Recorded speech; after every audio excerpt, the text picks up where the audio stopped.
Hi everybody. Today we are going to be talking about security and Unix.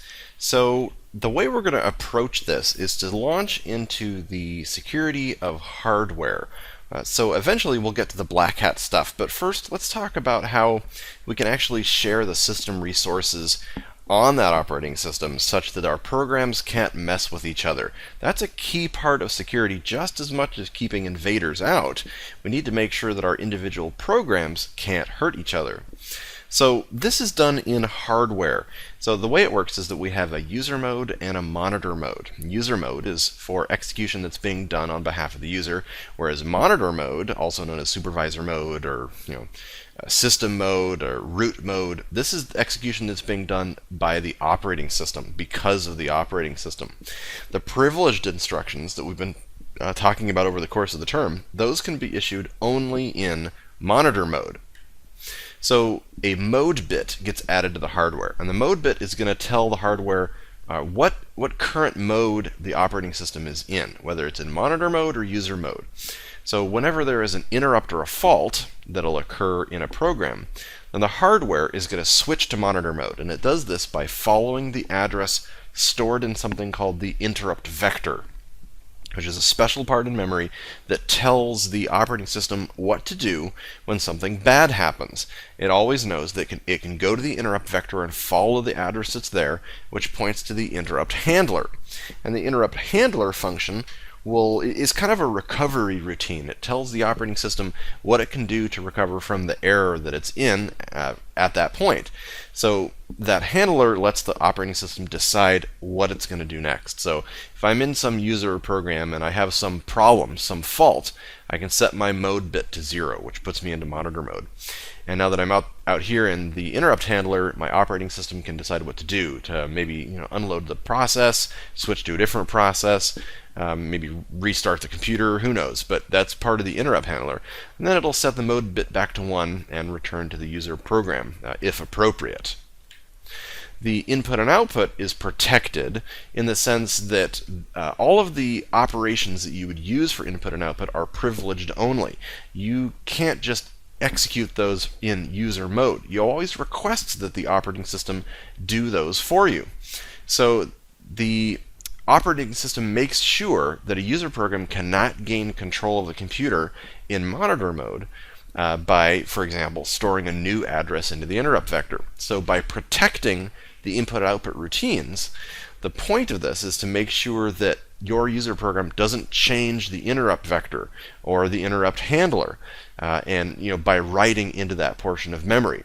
So all the input-output operations are going to be protected to prevent that. So in terms of memory protection, we have to protect at least the interrupt vector and the interrupt handler, like we just mentioned. To do this, for the process, when it's loaded into memory, there is a base register that is going to hold the smallest physical address that process can access. And then a limit register says how far out that particular process can address upwards from the base register. So anything outside that defined range is going to be protected. You're not allowed to access memory outside of your range. So if we look at this picture here, we have our operating system, say, operating in a particular portion of memory, and then maybe process 1 starts at 512K, and we'd call that our base register. Anything from that address and up is accessible up through the limit of the limit register plus the base. So 712K in this case is as high as we can go. So in our virtualized address space for this process 1, 0 is 512K, and 200K, say, would be the top address that it could actually execute physically, but virtual memory makes it appear as if that memory goes on for far, far larger than that. When we're in monitor mode, then the operating system has unrestricted access to the monitor and user's memory, which is important for the operating system. It needs to be able to reach in and do things to the memory. So to prevent the user programs from messing around with the base registers and the limit registers, obviously the load instruction command is privileged. You can only do that in monitor mode. For the CPU, the CPU is executing program instructions one after the other. So that means it's following that recipe from top to bottom, running each part one after the other. So how does the operating system get back involved? So if this program is a long-running one, how does it actually get control? The way it does it is that the operating system periodically, there's a timer that's ticking down, and whenever that timer reaches 0, the interrupt vector gets followed out, and it gives the operating system a chance to basically report in and say, what do I need to do at this stage? So some common things that the operating system might do there is change out to another process. This is how the time sharing is done. So it might determine that, this calculator has had all the CPU cycles it needs because it's low priority. I'm now, the timer has expired, going to shift over to a higher priority process, maybe the mouse, maybe some bit of user input that's very time sensitive. I'm going to go give that a lot of CPU cycles. And then once the timer expires for that, maybe it switches to another one. So even if the operating system doesn't need to switch processes, it still needs to periodically interject into the program flow so that it can keep control of the system. So changing around the timer is, of course, also a privileged instruction. Your user program can't change the timer, because you might just say, change it to some infinite value, and the operating system never gets to come back in. It's just going to be your program from then on. So we've talked about this throughout the whole term, but this is where system calls come in. So seeing that all these input-output operations are privileged, then how do our user programs do I/O? They do it with a system call. So your library routines that do this I/O, you're actually requesting that the operating system do something for you. So control is given through that interrupt vector out to code that is managed by the operating system. It sets the mode bit to monitor mode, does the special action that you're asking it to do, and then returns back to your program in user mode again. So the system call procedure that we've talked about this entire course uses this method of mode bit to control what can and can't be done by the user, and instead protects the operating system from the user. So switching thoughts here to the user accounts. So the individual users that are created on a Unix installation, they're protected from each other by defining access between their files. So my user login is separate from your user login, and my files are protected from yours by having different access. So if you're logged in to an account that has access for that particular file, then you can do things to it. So you can change its mode, you can change, read, write, execute, you can change all those bits. You can open it up and edit the contents with, say, vim or cat or echo or something like that. However you modify that file, that's something you can only do if you've got permission to do it. You can use touch to create files and update timestamps, remove to delete them, all these different things. But you have to be an owner of that file to be able to manipulate it. So, or rather, you have to have the correct permissions for that file to manipulate it. And to manipulate the permissions, you have to be the owner of that file. So let's act as a different user. So this might be called pretexting, if we're going to try to change who we are. So we can temporarily act as somebody different by using the SU command, which stands for switch user. So in this case, I'm a switch user to act as the user UG for a moment.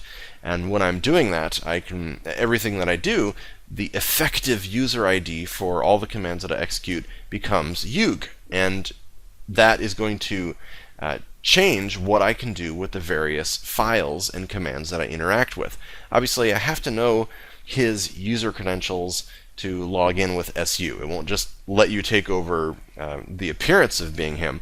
I have to actually request that access by providing his login credentials. You can also execute just a one-off with the sudo command, so su do basically. It's saying switch user temporarily for just this action and do it. And in this case, this particular command, gets in there and deletes all his files. So sudo as a particular user, remove forcefully all of his files. So maybe not the best thing you'd want to do with his user credentials, but certainly something you can do. And again, we are changing who the effective user is for this. So as the effective user, I can change the permissions for those files. Maybe I log in change the permissions such that anybody can have access. Maybe then I switch back out of his account if I'd been using SU, and then I would still have access to the files because the permissions have been set such that anybody can access them. The root account is the superuser, and it can do anything. So the superuser account is able to change permissions for any file. So in the old days, the superuser account would be called superuser, and sometimes they were called wizard accounts, but we've kind of settled on root now for the term that's used for across all these different Unix operating systems. So the root account has permissions to do anything. So for my little example here, I could change user to be root, and then as root, or rather as root, I could kick off a sudo command that would terminate all the processes for a particular user, or if I'd switched user to be root, I could just pkill all of user brewsteb's processes at once.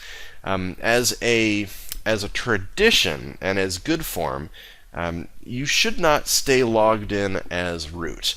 So it's too powerful. All the commands that you have are going to succeed, so you're not going to get any permissions errors. And because of that, you really want to be in there only for the changes that you're going to make. So the recommendation is that you only use sudo. Don't actually log into root. That way, every command has to be purposeful, it has to be intentional. You don't accidentally stay logged in and delete all the files or something like that. As root, you can change file ownership. And we'll talk about that in a bit, but the only way you can change file ownership is if you're root. You can change limits on how many processes the user can be running. You can add user accounts, all kinds of different things. Only the root user can do that. Okay, let's talk now about something we haven't talked about before. All of the executables we've been looking at have had permissions bits that are attributed to those. So permissions that control for the user, group, and all others. Permissions bits involving reading, writing, and executing those particular files. So there are actually a couple other bits here. There is the SUID bit, which is going to make that executable run with the effective user ID of the owner of the file, and then the SGID bit, which does the same thing but changes it so the effective user ID of the group owner of the file is used whenever it's executed. So this is pretty different than what we've been talking about before. In the past, being a different user will change the effective user ID for the file that we're using. But if SUID is set, then that executable always runs as if it's being run by the user that owns it. So this is a different thing here. So let's take a look at an example. At the top here, I'm going to use an example of how to set this stuff. So here I have a ping command, and the ping command is owned by root, and I can tell that. So if I type which ping, the system will tell me which actual ping program is going to be run if I just type ping. Is it a shell built in? Is it one that's in my current directory, or is it in some other location? And here it's telling me, yes, if you type ping, what's going to happen is the ping program in /bin is going to be executed. Okay, so now I know where it is. So I'm going to do an ls so that I can get the long form of this thing. So here is /bin/ping. It is owned by root. The group ownership is the root group here.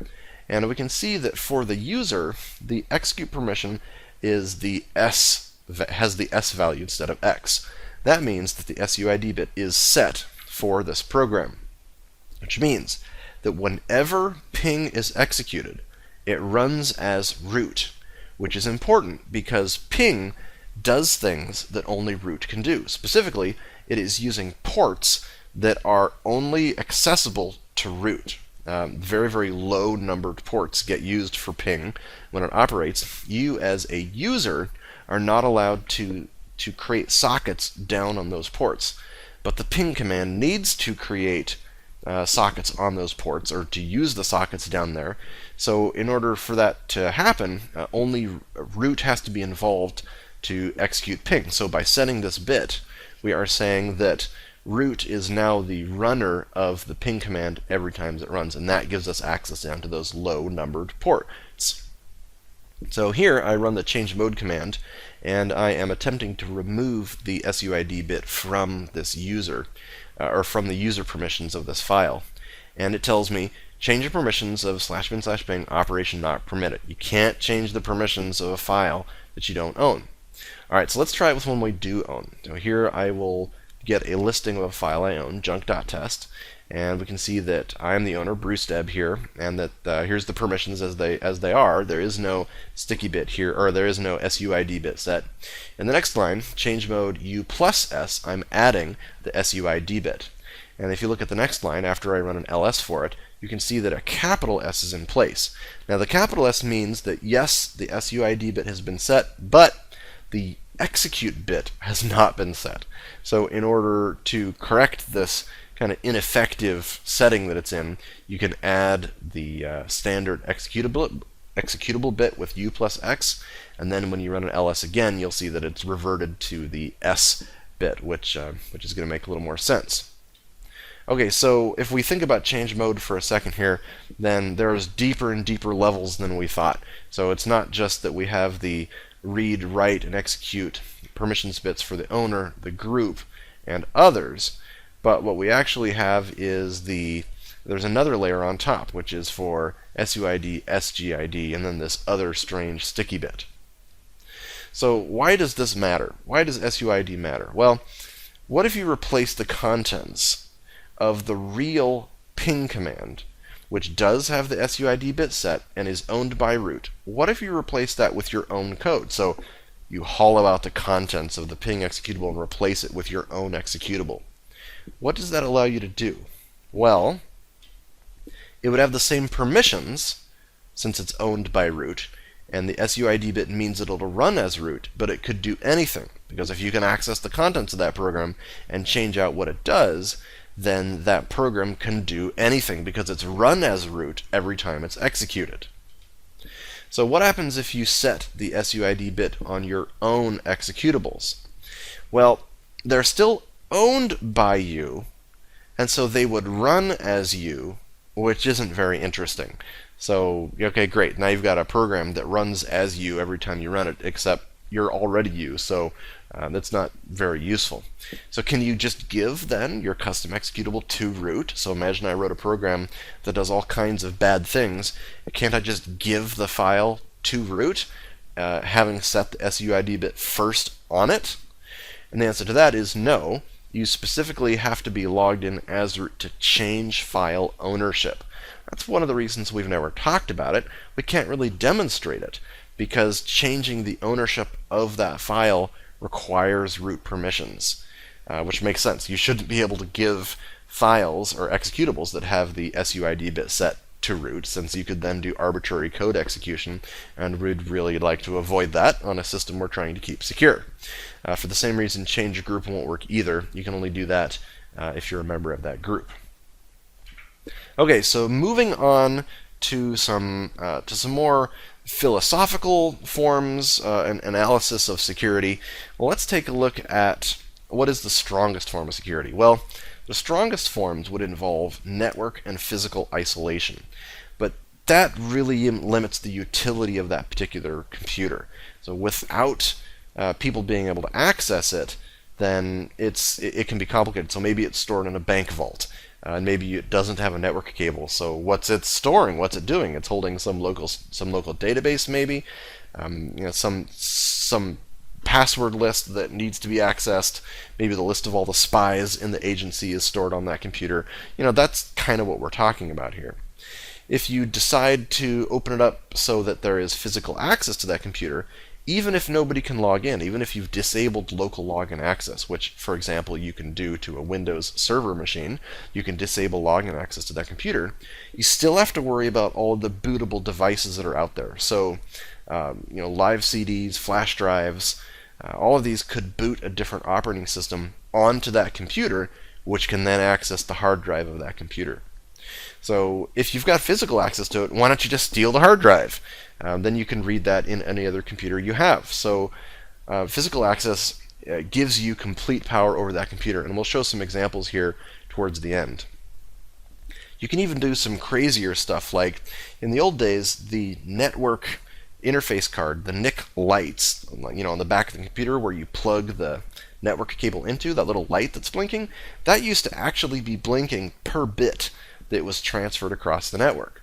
Well, all you had to do was point a camera at it and record those bits, and you could actually see the network traffic going to that computer.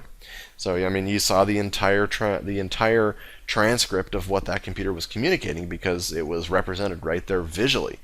Nowadays, network transmission rates are so fast, and the flashing of that light has been abstracted such that you can't do this anymore. But the same thing can exist with keyboard electromagnetic, with reading the EM field that changes on a keyboard as you use it. So think of a keyboard like a giant radio. Every key has a particular combination of physical wires that trace out the keys on that keyboard. And when you push a key, it lets electricity flow in a certain pathway on that keyboard. So because there's electromagnetic energy, or there's electricity flowing across the wire, that creates an electrical field, and that field can be detected across a certain distance. So since every key has a separate pathway, a separate set of wires that connect together of different lengths in different orientations, then from an outside observer, each of those keys looks like it has a different electromagnetic signature. Well, there has been research done and a proof of concept that shows that you can read those individual keystrokes by analyzing the EM field off the keyboard. So you can actually read the keystrokes through a wall just based on what people type. So physical access, you can do anything with the computer.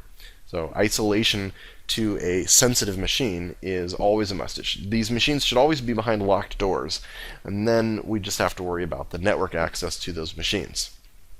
So let's talk about passwords for a moment. So in my previous job was owning an IT company, and with this IT company, we would often find passwords written down. So we would find Wi-Fi passwords scrawled on sticky notes stuck to the wall. We would find passwords on the back of monitors. Everybody thinks that, who's going to look on the back of my monitor for passwords? Well, at the very least, the IT guys are. We were able to see these passwords all over the place. And actually, enforcing password security is a pain, because the more complicated the passwords are, the more likely the users of those systems are going to write them down somewhere, or they're going to choose passwords that are really weak. So, all right, if you try to force users to write them down, all you're going to do is make it so that they hide where they're writing them down. So maybe you try to age the passwords out and make it so that they only last for a little while. It turns out users hate that. Having to change their addresses frequently is a common source of frustration for users. You can try to enforce stronger but more annoying passwords, and that will certainly drive the users to write them down somewhere. So lots of different ways of picking them. You can restrict the use of previous passwords. That actually turns out to be a pretty good trick. Often users will cycle between a few passwords. So if one gets compromised, then maybe a bad actor can eventually get access to that system by checking if, once the user resets the password the next time and toggles back to an old friend they've always used. And also checking to make sure that those passwords don't exist in a dictionary is helpful too, because you can guess and check your way through the dictionary pretty fast. Let's take a look at the difference between password security in terms of length and in terms of complexity. So the postulation here is that longer is going to be better than more complicated. So let's establish that there are let's take a look at what the complicated setup looks like. In terms of lowercase letters, there are 26 possibilities per character. Uppercase letters, we've got 26 more. For numbers, we've got 10 possible numbers. And let's say about 30 special characters are available on the keyboard, and it's going to be plus or minus depending on the particular text parsing library in use, or password library in use on that system. So that means that any given character could be any one of 92 separate choices. So for an 8-character password, that would be 92 to the 8th. 92 times 92 times 92 times 92, all the way out, that's 92 to the 8th. That is about, let's see here, million, billion, trillion, quadrillion. So we've got about 5 quadrillion possibilities for a password that consists of 92 possibilities per character and is 8 characters long. So about 5.1 times 10 to the 15th. All right, so let's put that number back up on the screen here. Same one, 5 quadrillion. And let's assume we just used lowercase letters instead.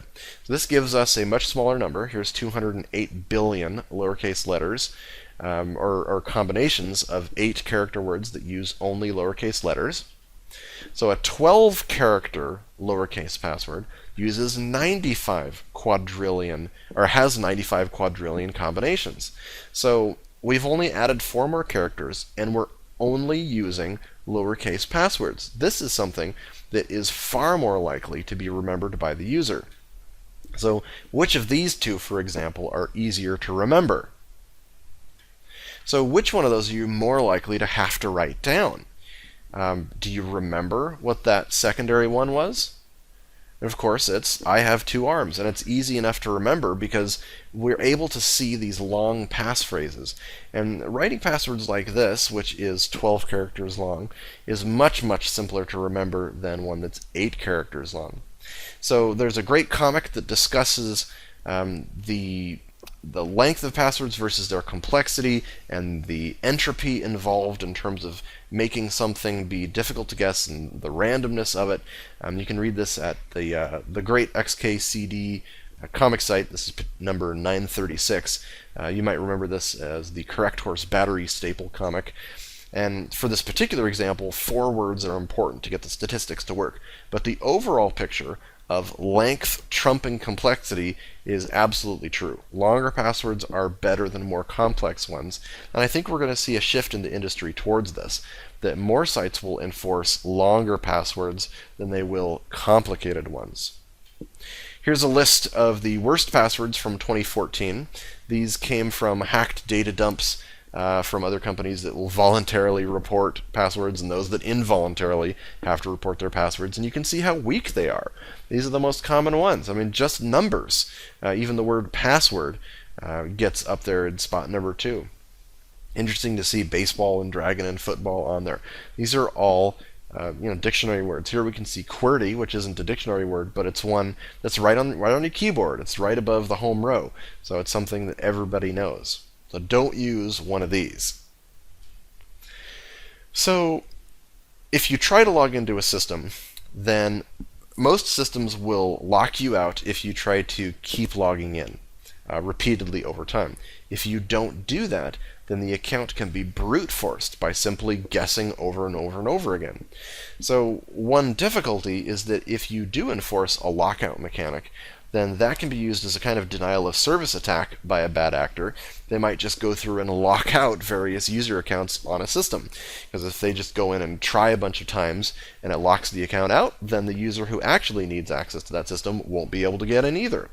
So a better way to handle that kind of brute force guessing problem is to make it so that every login attempt requires time.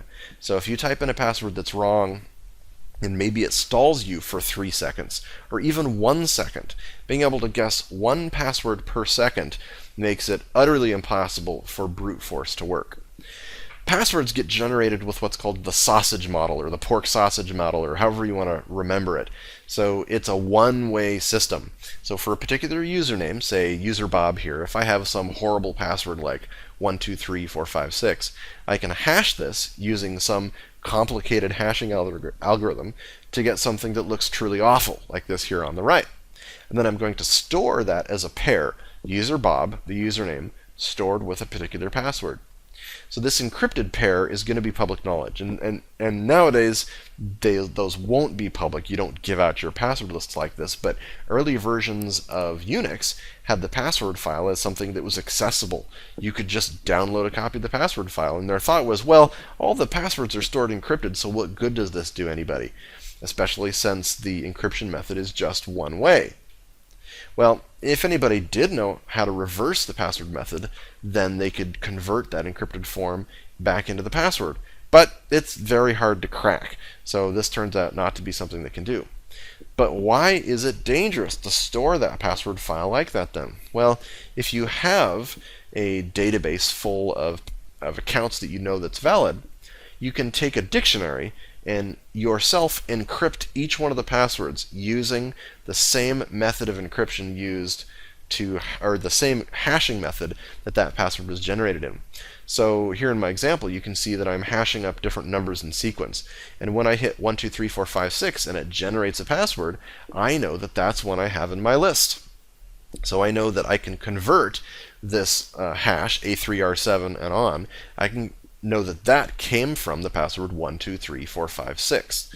So these dictionary tables, these rainbow tables, or lookups that store, hundreds and thousands and millions and billions of passwords in them, that are all the most commonly used passwords, these can be used to brute force accounts, because your password is most likely in these. That's why people or system administrators will enforce a complicated password. They're trying to get away from these kind of dictionary attacks. But as we've talked about, the complexity makes it more likely for social engineering, that is, reading off a sticky note, to be enforced. So this is why length is so important. With length, also, you are dramatically increasing the size of the problem for somebody attempting to brute force or store all these passwords. So the longer it is, then it's much, much less likely that somebody would be able to dictionary their way into your account. So all of the insecure protocols that we've talked about, Telnet, FTP, heck, even HTTP transmits all of its text in plain text. A lot of this stuff is now bound by a secure layer of sockets, SSL or HTTPS. These are secure forms where the private data, the special data, is all going to be encrypted in flight, that is, in transmission across the network. So seeing that the plain text network transmissions have, for the most part, been contained, everybody knows, and in a lot of cases Telnet isn't even accessible on a system, one of the ways that we need to maintain security is to constantly be evaluating the logs. So IT personnel are trained to do this. They'll analyze the network logs, they'll check who is logging in and out, they'll do examinations of what programs are being run, what files are being accessed, who is being logged in as the administrator, at what times, is there any strange behavior that's occurring. By checking these logs, they'll get a good sense of the state of the system. So, all right, let's talk about getting root access when you're not supposed to have it. Well, the first thing to try, I suppose, would be to try the front door. So this is the list of commonly used Unix passwords. It's a bit historical. There's a lot of stuff in here that are accounts that aren't really used anymore. For example, UUCP account, that's the Unix to Unix copying protocol account. All these different systems may or may not be installed with your current version of Unix or Linux, but they're all worth trying if you were trying to get in. Who knows? Maybe the system administrator was sloppy and did not remove the base level accounts that came with the system. So assuming that social engineering didn't work and you're not able to guess your way in, you may have to hack the system some way to get into it. So a port scan and a port program insecurities are one way to do it. So a port scan would be taking an analysis of a particular IP address and attempting to connect to every socket, every port on that machine. So knowing which ports I can connect to tells me about which services are available on that machine. And maybe there is an insecurity at one of those ports. Maybe I can send a particular malformed packet that uses a bug inherent to that particular port that's been left open that will break the system in such a way that it'll be granted access to it. So maybe if you've got system access so you can run software on the system, there's a buffer overflow that will promote your program into having admin access or to get root access to it. And maybe you can hack the system and change the what operating system is actually being booted. Maybe you can boot your own live installation on that system and modify it otherwise.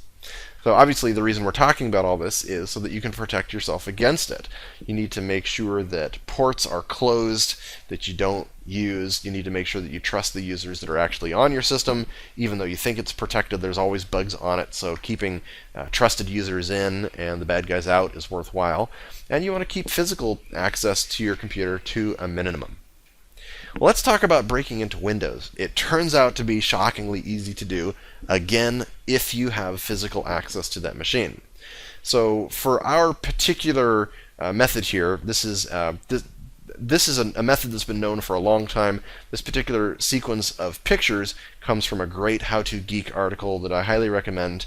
But you can do this very simply or very easily on any Windows machine. So if you're going to try this on your own, make sure you back up all your data. If you do the wrong thing here, you could very easily brick the machine and delete all the data. So fair warning, you're taking your computer's health into your own hands here. But this is what you'd do. First, you'd boot off the installation media. So these particular pictures are from a Windows Server 2008 system. So boot off the Windows Server 2008 DVD. And once it's booted up, go ahead and click on the Repair Your Computer. This link is going to be different depending on the Windows operating system you're using, but they all have something like this. 2008, the link is called Repair Your Computer.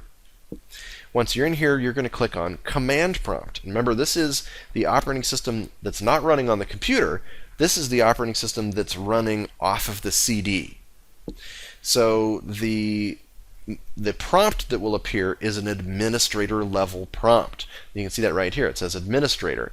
So as the administrator, we are going to find the utilman executable. And it's in Windows System 32. Utilman controls some of the accessibility options on the system.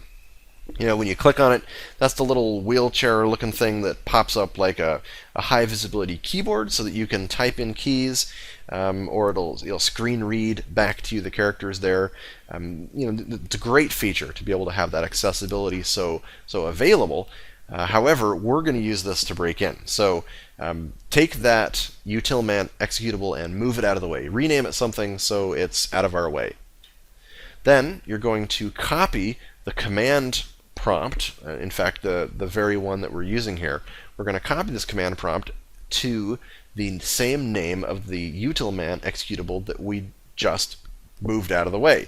So basically replace utilman.exe with a command prompt, and that's something we can do from an administrator prompt only. Now you're going to reboot without the CD, and once the system comes back up, you'll click on the little icon which normally would bring up that accessibility stuff that I was mentioning. Except this time, when you click on it, instead of bringing up accessibility, it brings up the command prompt, because we replaced utilman.exe with a command prompt.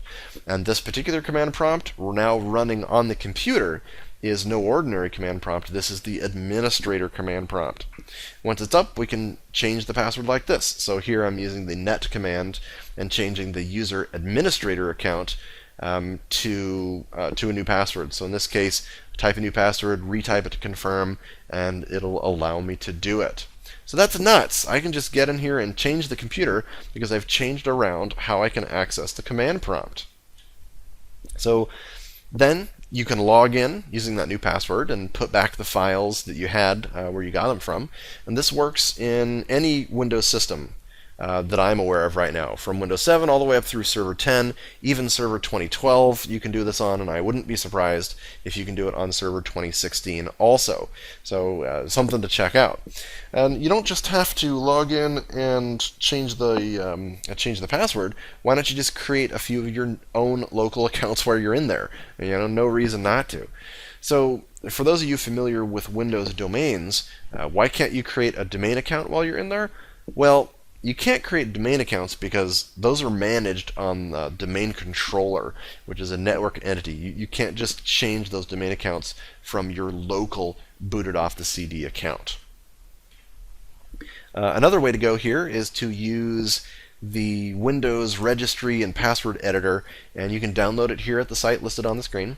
And this will allow you to reset or blank out the Windows password by booting off a flash drive. So I'm going to reach across the desk here and grab my keys, and my particular keys here has a flash drive on it, and that flash drive is a bootable flash drive. And when I boot off that flash drive, it loads up this special Linux install, and this particular Linux program will boot into Linux on that machine off of the drive and allow the user to change the passwords on the hard drive. Specifically, you can blank out the Windows password, and that'll let you get back into the system by simply rebooting the computer with your flash drive off and then just logging in without a password because you blanked it out. So this isn't something that is protected, it's not illegal, it's not something you pay for. This is a free program you too can go download right now. Pretty amazing stuff.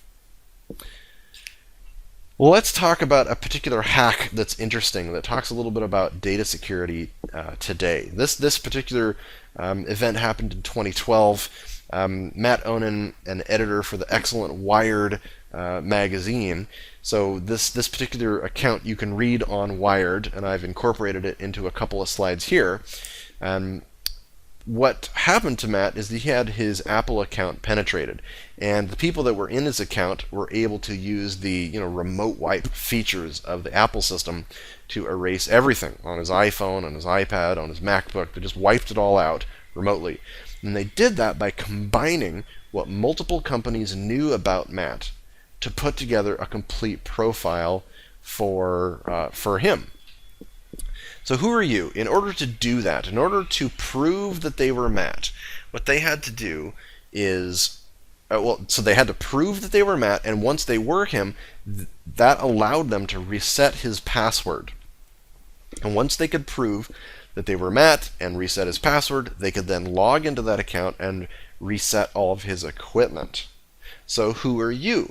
And according to Apple, this would be back in 2012, so Apple says that Matt is the last 4 digits of his credit card.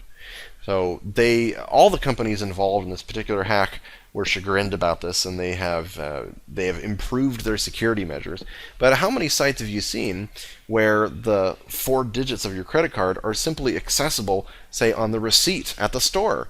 And this is very common. Apple says that Matt was simply the last 4 digits of his credit card. So how do we get these last 4 digits? Well, we can't get them from Apple, but maybe we can get them from somewhere else. For example, Amazon. So here's how we can become Matt. Let's take a look. First of all, you could call up Amazon and tell them that you are Matt. You'd say, "Hi, I'm Matt. I'm an account holder. You're going to need his name. You're going to need Matt's email address." Well, that's easy to get. His email address is at the bottom of every article he writes. And then we need his billing address. And of course, his billing address is the billing address for Wired. So the hackers were just able to use the address that was publicly posted there on the website. Then they added a credit card over the phone. So that isn't requesting any information. You're just adding something, and then you hang up. Then call back, and hopefully you'll get a different operator, and you say, "I've lost access to the account." They are going to ask you for some information. They're going to want to know what your name is, what your email address is, what your billing address is, and they're going to need a credit card number. And they'll let you then add a new email address. So you go ahead and use your email address. From the web, you can then, using that email address, reset the password using that new email. And once you have done all that, you can log into the account and view the last 4 digits of the credit card. So viewing the 4 digits of the credit card Amazon thinks that they're protecting Amazon's customers, because if an attacker managed to gain access to the Amazon account, they can't see the entire credit card number, right? Because all the rest of them have a little asterisk in front, so you can't see what they are. But the perpetrators weren't interested in Amazon's understanding of the credit card number. They wanted the last 4 digits so that they could prove to Apple that they were Matt, and that they could then log into his Apple account and reset all of his data. So the profile that is exposed by having weak passwords or by having companies that don't enforce good data security can expose you in ways that you wouldn't think, by the combination of data spread around the internet about you. Now, all the companies involved here, like I said, have strengthened their measures. So, for example, I don't think you can add credit cards over the phone anymore to Amazon, but everybody ended up with egg in their face here. These are great companies. I love all these companies. This isn't saying anything bad about them, but security is hard. It's not something that we are. It takes special training to handle, and sometimes hacks are figured out that nobody anticipated. So, and when that happens and damage is done, well, that's when lawyers get involved. So security isn't easy. That's where I'd like to end this today in our discussion about Unix and security. It's not easy, but it is an absolutely fascinating topic. There are lots of great jobs out there involved in doing it. I hope this has been interesting to you, maybe a bit entertaining. If you have any questions, we will see you online, and see you next time. Thanks!